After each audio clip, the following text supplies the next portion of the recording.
is a Bramble Jam podcast. Hi, I'm Bran, and I love When Calls the Heart. Hi, I'm Jax, and I like When Calls the Heart. I'm Dan, and I despise When Calls the Heart, and this is the Deck the Hallmark podcast.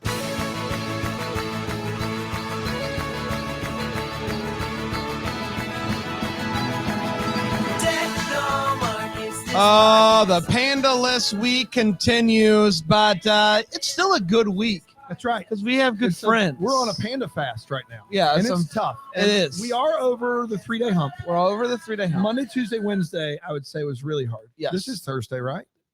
In theory, yes. In theory, yeah. And so that was the worst of it. Yeah. I mean, there was a stretch on Wednesday where it got a little crazy around here. Yeah. And I don't want to talk about it. Got a clip! No, you don't. I have a clip.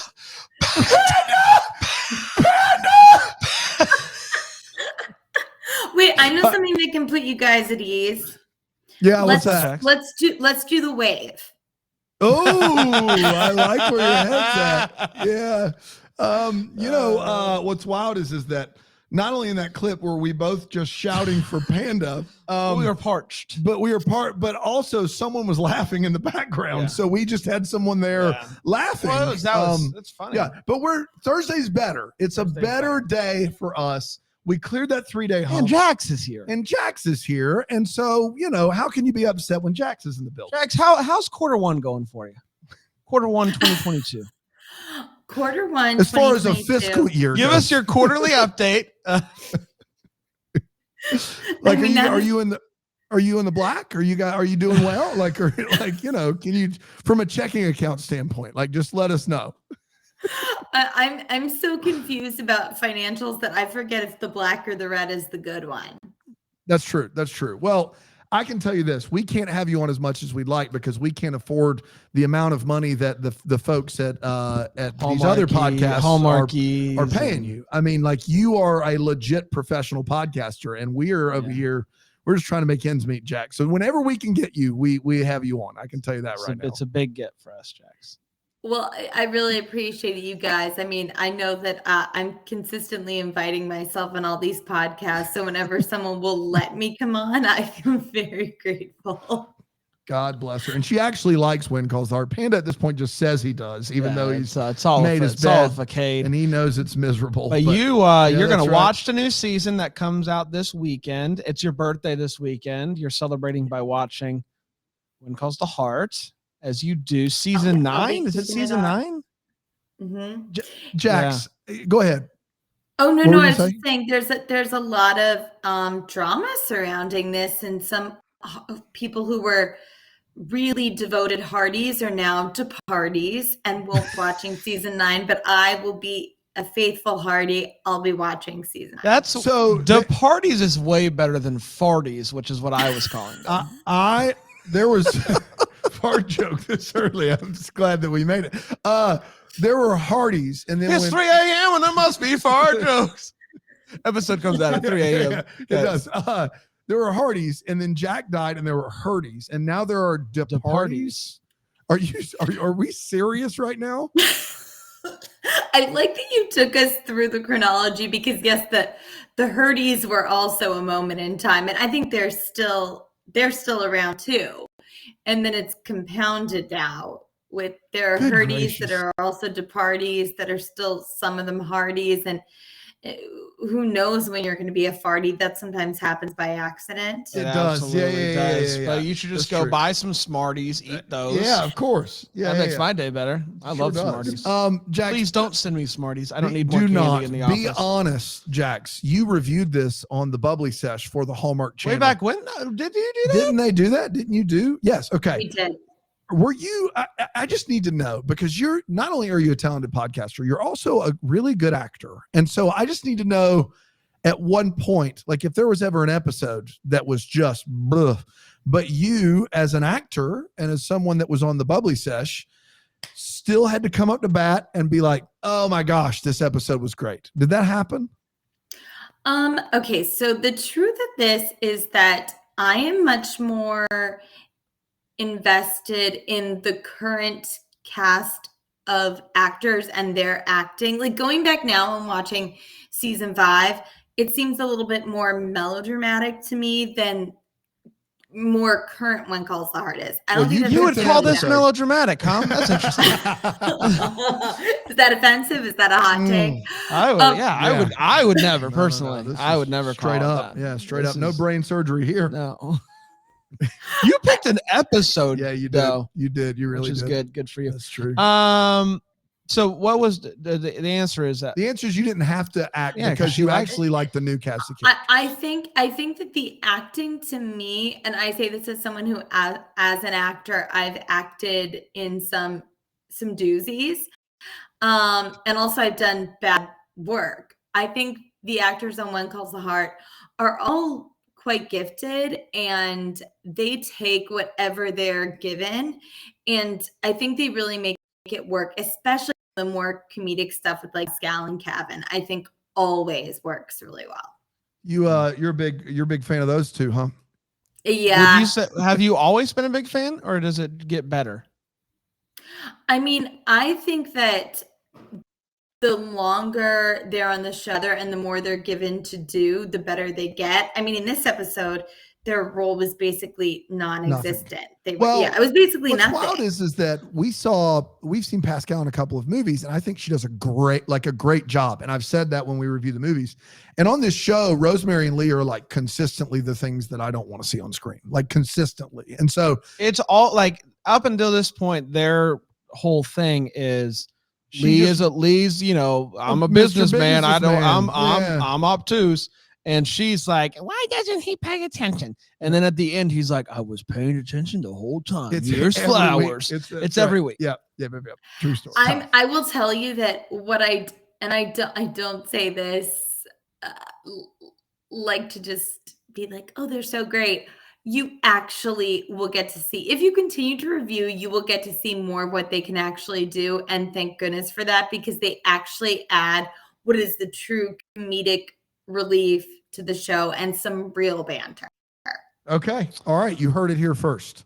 Man. We'll see. We will see, because we have no plans on stopping. Yeah. I mean, I don't know why we would stop now at this point. We're season 5. We're pot committed. I do feel like this point next year, we'll be caught up and we'll be able to watch the season as it. And you're on the precipice of all the drama now. Yeah. We're about, Jack's going to die next episode.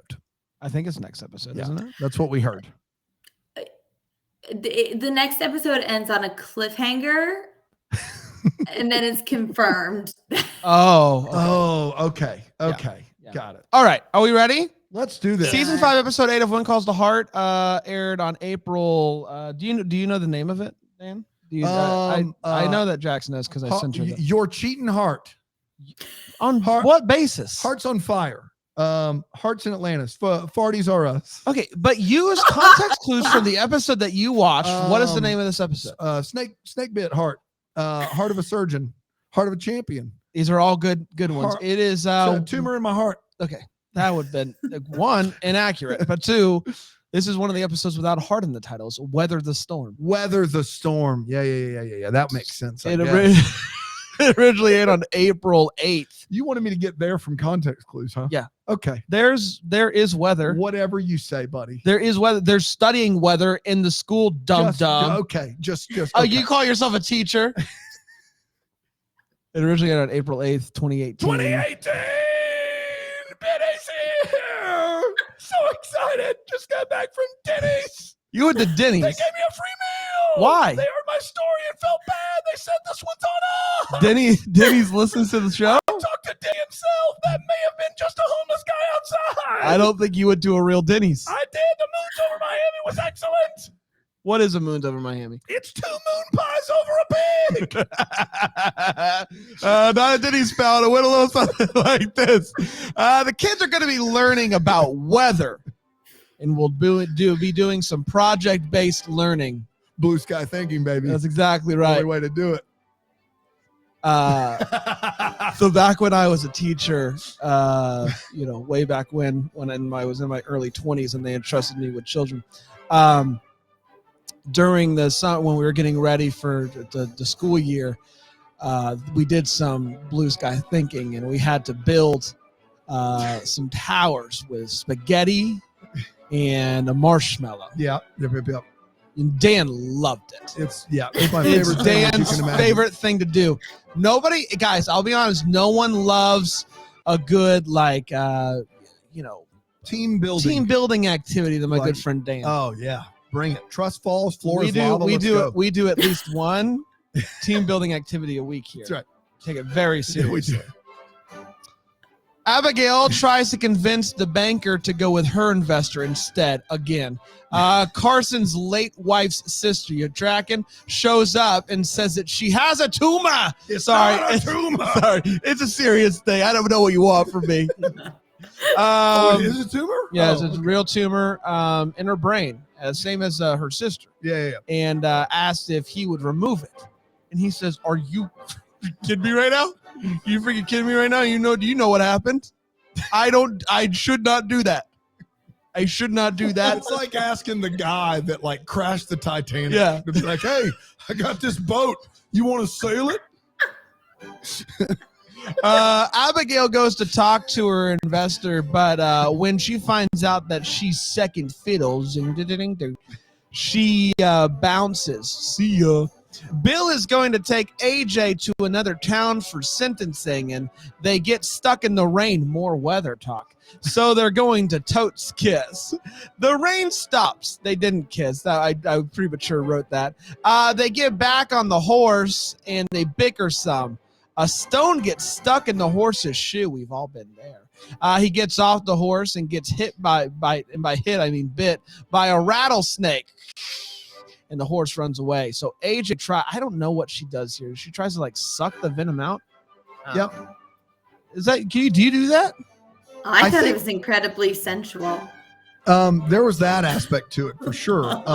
Aspect, as you see what I did there. And also, I think you have to get to that snake bite like right away for that to work. They did it purely for sensual effect, from what I understand. I mean, it works. Did you get the aspect joke at all? No. Okay, good job. Aspect? Yes. ASP. Forget it. Just keep going. Is that a snake joke? Yes. Back at school, something wild happens. One girl does all the work in the project. I have never done that. I've always been the guy working hard. I've always been the one that says, guys, we all got to do this together. Splitsies. Always works out. AJ is trying to take care of Bill, and he starts talking about how amazing she is. He's getting loopy, y'all. He ends up falling asleep and wakes up, and she's gone. See ya, AJ. Carson heard back from a doctor about whether or not that doctor would do the surgery. And he's like, "No, I will not do that surgery." So she begs Carson to do it.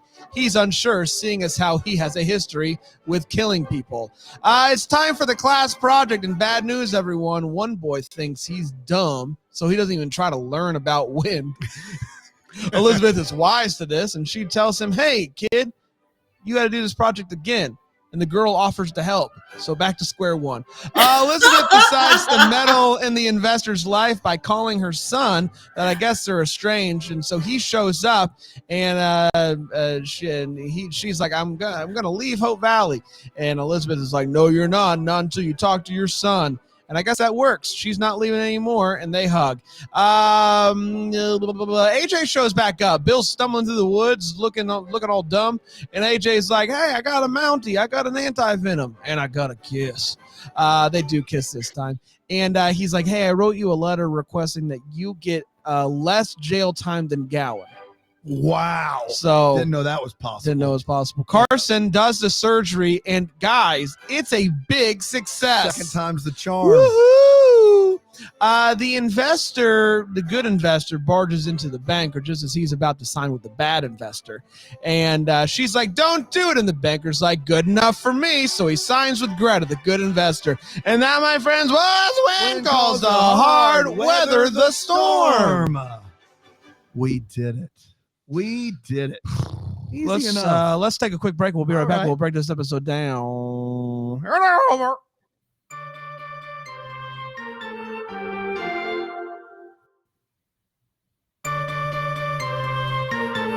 We're back. We're talking Wind Calls the Heart, Season 5, Episode 8, Weather the Storm.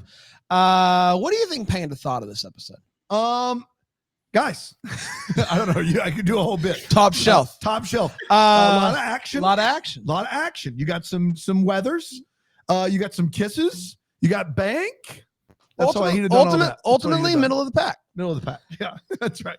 Let's start with you, Jax. Jax, you jumped back in on this one. You've seen it before. You're seeing it. You're seeing it again. How'd you feel about this one? I mean, I guess I found it extra triggering, the Emily doing all the work for the science project, because there were a few times this happened to me in high school. And the last time I remember, I won't say his name in case he's an avid listener of the pod, but he got into an Ivy League school and he's currently a doctor, and he just say his name. No. Rick Greco. Rick Greco. Yeah. He's a nice man. He was a sweet guy, but he consistently cheated off of me. And I let him. I was the Emily. I was like, sure. Like, I don't even know why I did it, but it was quite funny to see Emily doing all the hard work on this science project while Harper's like, yeah, I don't care to learn about this stuff. And I don't think it was because he was not confident. I think he was lazy. Yeah, 100%. But what's Harper supposed to do here? Because if you just say, hey, do it, and he doesn't do it, then you're just up the creek. So it's just, you're in a real sticky situation. This is a classic. Listen, I have dealt with this, and you have too, as a teacher, because kids come to you all the time, and they're always like, hey, I've done my part of the project. This person hasn't done theirs. What's going to happen? I don't want to do it all. And I just always go, turn in what you have. And they're like, is my grade going to drop? And I said, yeah, probably some, but not as much as theirs will drop. Theirs will drop more. And people will do all of the work so their grade doesn't drop at all. And I just try to explain to people, like, there's just more important things than a 100. Like there just are. Wait, what are those things? I went for 100.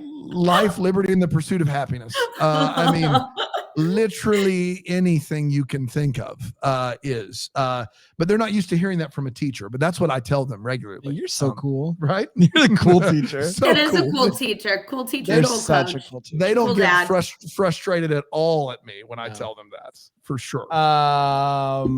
I gotta be honest, man. We've been on quite the slump here. Yeah, in Hope Valley. This season may be one of the worst this side of Hamilton. This side of Hamilton. No, yeah. This was a fine swell episode. Lots happening.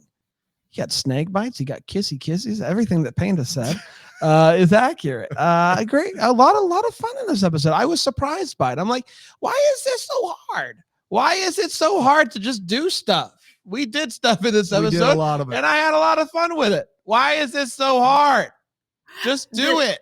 Just do stuff. Do anything. Do stuff. Just do stuff. Man, you know, Jax, to be fair, and you probably don't remember this because it's been years since you've watched this, but we're like coming fresh off of the career day episode, which like just hit me in the head with a frying pan. Like, I don't want any part of the career day episode ever again in my life.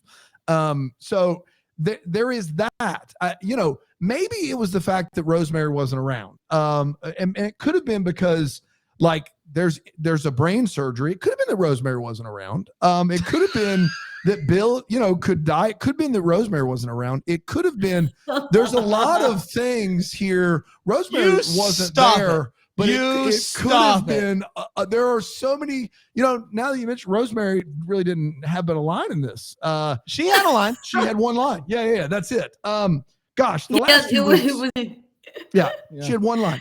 Literally one line. It was crazy. The last half dozen episodes, Rosemary and Lee have been driving me up the wall, like just ready to like I was twitching. And so that was a breath of fresh air. Now, is this a good episode of television? No. Yes. But what Bill Avery, that is consistently the most preposterous part of this show, what he actually does and who Jack Wagner, like, he's just Jack Wagner. Y'all, I gotta tell you, there's no way in the world that there wasn't a little something going on there in real life. I mean, come on. Like, Jack Wagner's not that good. Like, when that guy, when there's been some extracurriculars. And they've done all those wedding march movies together. The sparks is that, are wait, everywhere. is that the same girl? Yes. Yeah. I mean, are you kidding me right now? Those two had something. I can't go any further, but they did. Oh boy. I kid, everybody. I don't know. I think that was probably the only take they had of them kissing that didn't involve tongue. Yeah, no kid. They had to get can we get one more and just take it back 6 notches, guys? Jack, act your age, my man. Just stick to your own uvula. And those guys. You know what I did love about it made me think of, are you guys familiar with A Midsummer Night's Dream? The play, Shakespeare. I am. So there is in the play within a play, Bottom is playing this character called Pyramus in the play within a play. And when he's playing Pyramus, he has this very long, drawn out death scene that is extremely comedic, that you think he's dead, but he's not dead and he keeps popping up. It's a really funny part of the play within a play. And although the acting was excellent and not meant to be comedic, Jack Wagner stumbling through the forest was like, I'm like, that is Pyramus in Pyramus and Thisbe in A Midsummer's Night's Dream, because I was like, is he dying? And like the long period of time with which he had to sustain that not death, I was like, slow clap for the acting prowess on that. I'm just saying right now, the ghost of William Shakespeare is going to murder all of us. You cannot mention Shakespeare. Sure you can. And When Calls the Heart Together, Jax. It's like one of the 5 rules of life. Like, I don't know what the other ones are, but I know that one. What I was going to say is Jack Wagner is the only person not trying to live in the world of Hope Valley during his, like everyone else in the show is at least trying to do the best with what they have. Jack Wagner's just there to be Jack Wagner. He's like, D-list John Wayne. Like, he's there and he's just like, hey, I'm Jack Wagner. What do you have me do this week? And they finally decided to lean into the absurdity of what that is. And they do that in this episode, and Rosemary's not around. And why is Jack Wagner just so great? Why is Jack Wagner stumbling into a tree not a GIF that I send on a daily basis? Come on. I need it. If anyone has access to this, will you send it to all of us? Because that's what we all need. I need this is what we need. I need that. I say that to say this. Most entertaining episode of the season. There you go. But most entertaining episode of the season. That's all we're looking for here. Let's talk about the feels. Any feels for you, Jax, in this episode? Are you getting any feels?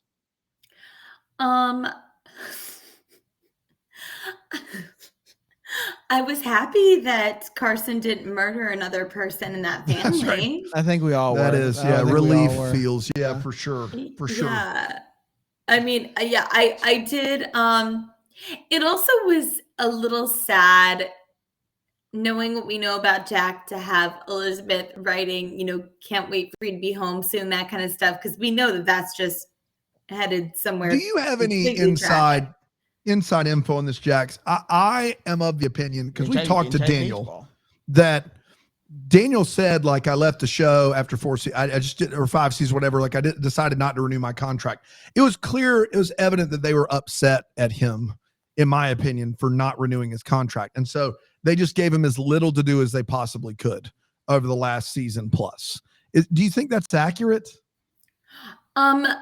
So what I thought, and this isn't any inside baseball knowledge, this is just like either what I had heard, but I don't even know where I heard it from. I thought, yes, it was clear he wanted to leave. So I thought that they were also, his lack of being in these episodes to me was more them being like, oh, okay, you only have to shoot this many days. Almost like they were doing him a service rather than being like, well, the heck with you, we won't put you in. I thought that was what he was wanting since he's wanting to leave, but don't quote me on that because that's fair enough. Yeah. Fair enough. That's such a Jack's way to look at the situation. Yeah, it is. Classic. But if anyone ever that to me, if I'm ever a series regular on TV show, I don't leave anywhere until I'm kicked out. So like, you'll know that that's not accurate. Don't believe it when you hear it then, okay? That's right. The kissy kid. I mean, Jack and AJ, it worked for me. I want more of that. I want to go on a date with them. Not like, well, that's weird. On the show. I want to. Yeah. Yeah. Guys, nice save. That's a nice save. I didn't have any feels, and I was trying to think of why. But I guess because Rosemary wasn't in the episode. You beat me to it, Bran. Rosemary and Lee weren't around. And that, as much as it's been hard without Panda, there was a soothing balm of no Rosemary and Lee that kind of didn't quite make up for it because I missed my friend, but it was close. It was pretty close. Got to be honest. It's so sad with the empty chair there. I never really think about it, but it's like, I will remember. It could be like whenever somebody drops out of Christmas card, we post a picture of him in black and white. He's not showing up anymore. Well, guys, stop acting like they died. Dead. Like they just stop with the black and white pictures. I do like the reverence with which they do that. Like I appreciate it, but it is like in memorial. It is like they are no longer around. Yeah. I honestly thought Lacey Chabert something had happened. Yeah. Because they just went, and I was like, what? Yeah. Oh, she's just not coming to Christmas. Got it. It's like we have some devastating news. Somebody just dropped out of 90s con and they did the same thing. I'm like, it is with a heavy heart. We're here to talk about how that Jesse Metcalf can't come to Christmas con. What's sad is the reason they do that, which I'm obsessed with the women that run. The reason why they do that is because for every announcement like that, the backlash that they get is unreal. Oh, yeah. So they're like, okay, we're gonna give these people the space to grieve because people do come after them like the gosh darn. No, you can't. Lacey you can't and Jesse win there from this world. You can't win. Don't do it. No. You don't do it. Let's take one more quick break. We'll come back with the wait, what's and the what things here on the show. You got it.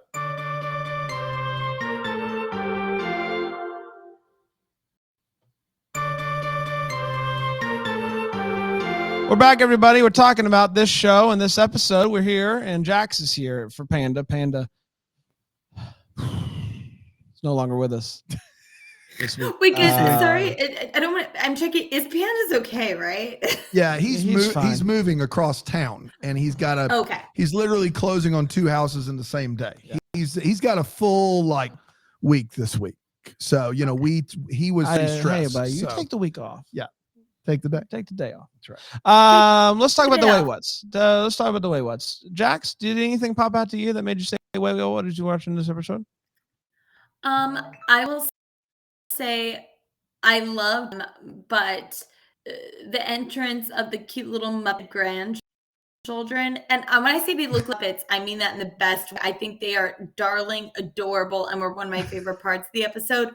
But this woman is estranged from her son, and then all of a sudden her grandkids walk and he's like, "Are you my grandma?" And it's like she has a lot to process in that moment.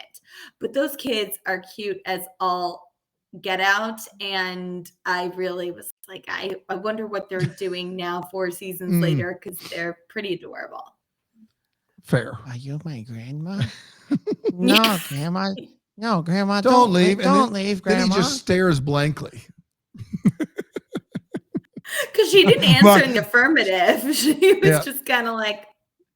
The kid hit his mark, man. My 4-year-old would be like, "Grandma, that's right. I do what you want. What?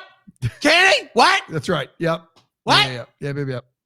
There's no way my 5-year-old is staying silent for that long with his grandma. There's just no way. Grandma.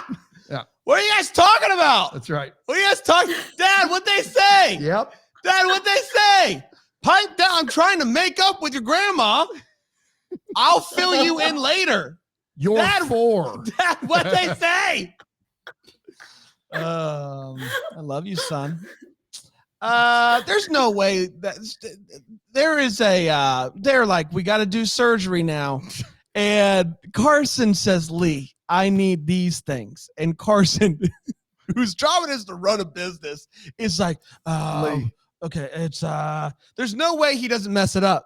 He was having such a hard time with this list. There's no way that Lee didn't mess that up. I don't buy it.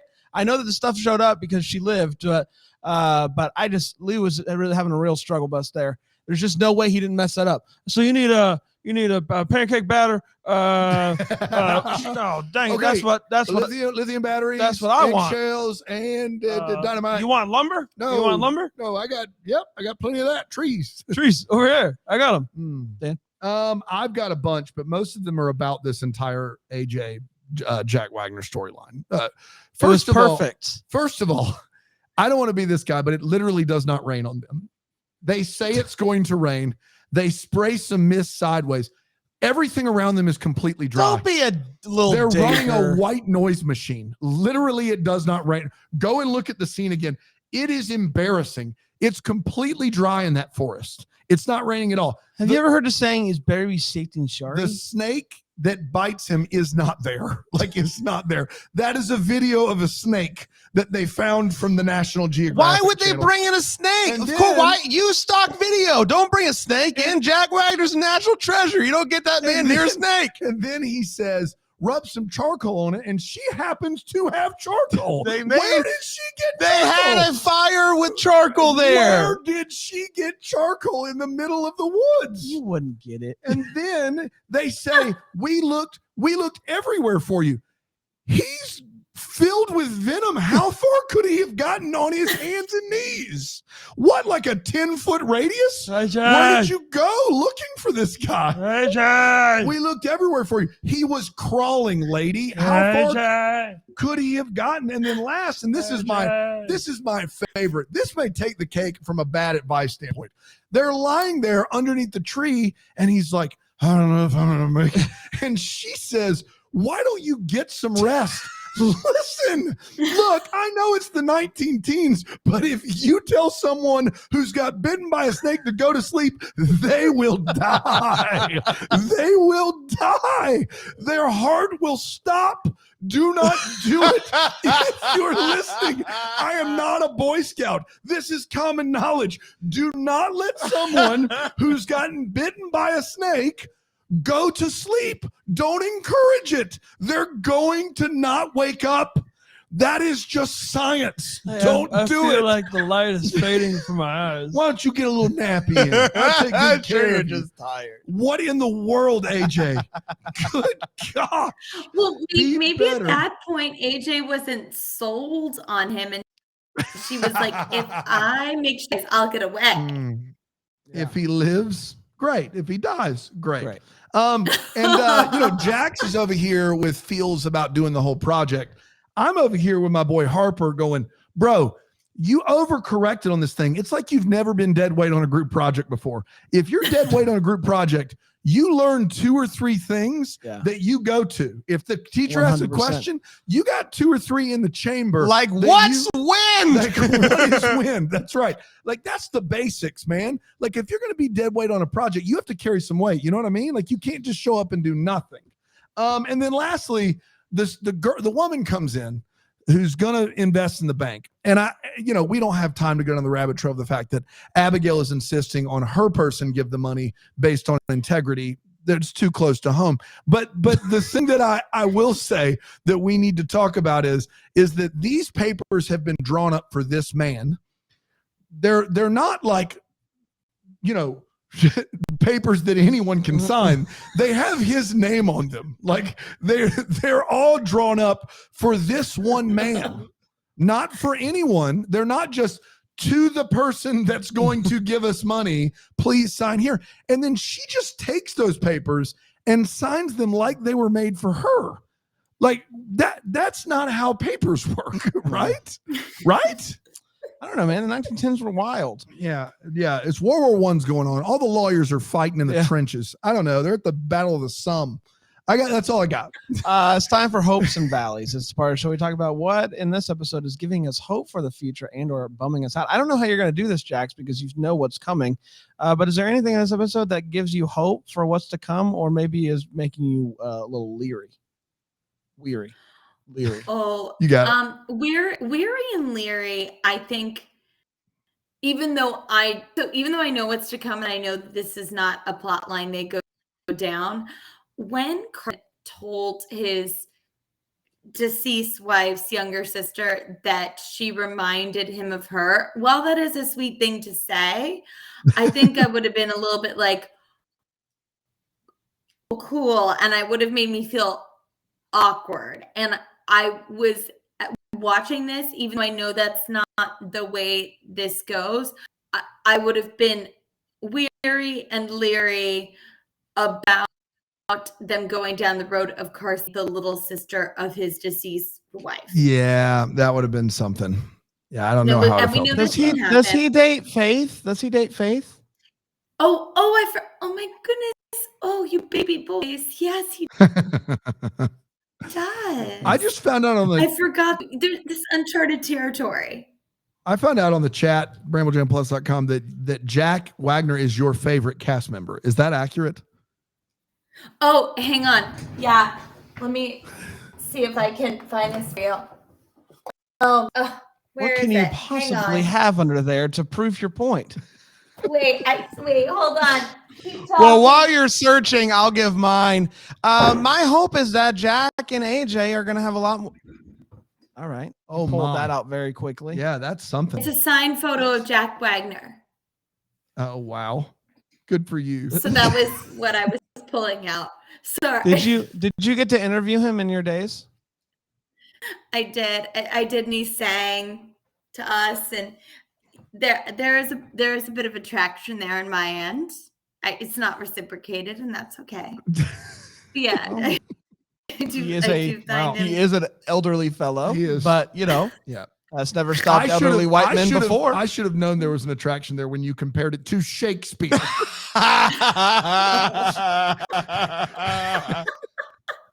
Jack Wagner reminds me of my old friend Bill William Shakespeare.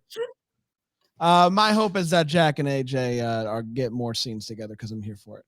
My hope is that Dr. Carson has a newly invigorated sense of confidence that he can be a doctor. My valley is that maybe that confidence will lead him to try brain surgery again. And I'm worried that a 50-50 proposition is not a great way to enter into that. I can do anything. Pocket watch, no. Shepherd's pie, no. Smolder, no. Robert, no. Robert was fine in this episode. He did his work. Was Robert in? Oh, yeah. Robert was in it. Yeah. But he's Jesus today. Yeah, that's right. He's Jesus. So do we have a What's Calling My Heart? We do. Hello@thehomework.com. You can tell us what's calling your heart. Hi, guys. You know your heart up when you have to read Brian Harold's email as a last resort. I can hear a cry of help when it's issued. Wow. Brian taking shots. Wait, who is this from? Sarah Corkulis. Okay. What's calling my people heart? Are just calling out Brian? What's calling my heart? Yeah, apparently. What's calling my heart right now is Baby Yoda. Okay. I have several nieces. I have several nieces and nephews, plus middle and high school kids, and that I'm friends with, and they've all been starstruck by The Mandalorian for a couple years now. I'm not a Star Wars enthusiast by any stretch of the imagination, and have listened to them go on and on about the coolness of the show. I recently started watching it, and honestly, I don't care about the plot in the least. In fact, I'm mostly bored unless Baby Yoda shows up. Did we make this email up? This sounds like an email we would make up. Yeah. I promise this is a real email. Unless Baby Yoda shows up. I turn into a mush ball, complete with hard eyes every time I see him. I make high-pitched shrieking noises, and my heart melts. This is fantastic. I watch each episode waiting for him to show up on screen.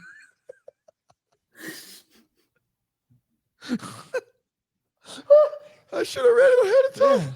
Like I said, I'm not entirely sure what the show is about most of the time. I guess a guy who can't take off his helmet because that's the way. Try and get little fella back to his people and the adventure they have along the way. Is that what this is about? But that little guy has captured my heart. So as ridiculous as it sounds, that's where I'm at these days. Judge away, guys. But when you read Brian's email and say it's the last one you have, well, you get what you get, I guess. Oh, thanks for listening and for continuing to watch When Calls the Heart. She said thanks for listening? She did say thanks for listening. Sarah, I don't know what we're listening to of yours. It's truly one of the highlights of my week. Sarah Corkulis. Sarah, that is an early entry into maybe my favorite email I've ever read. I can't believe it wasn't a bit and it's a real email. God bless you. Fantastic. I feel the same way about Man, that program. So good. Gosh. Could do without it. Could do without it. Jax, you're the best, pal. You are the best, Jax. So good to see you. You guys are great. I'm so glad that we could be reunited, and tell Panda I miss him. Will do. We'll see. What you're doing things also? Are you on regular podcasts, like on a regular basis now? I basically I'm a professional podcast guest, so I just invite myself on whoever will have me. It's a great community, and sometimes people, let me come over to their podcast, and you guys are one of the most welcoming, and let me have a podcaster being swiftly dismissed from Hallmark Channel.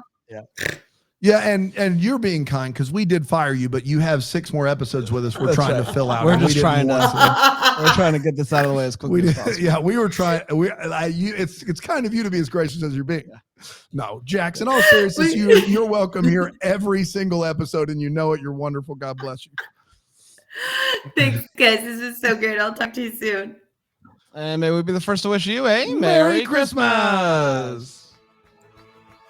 Deck the Hallmark's a Bramble Jam podcast. It's presented by Philo TV. It's produced by Brandon Gray and recorded live in, Greenville, South Carolina. Set decor is by Plum at Haywood Mall. For more information on Deck the Hallmark, you can go to deckthehallmark.com. For more information on Bramble Jam Podcast Network, you can go to bramblejampodcast.com.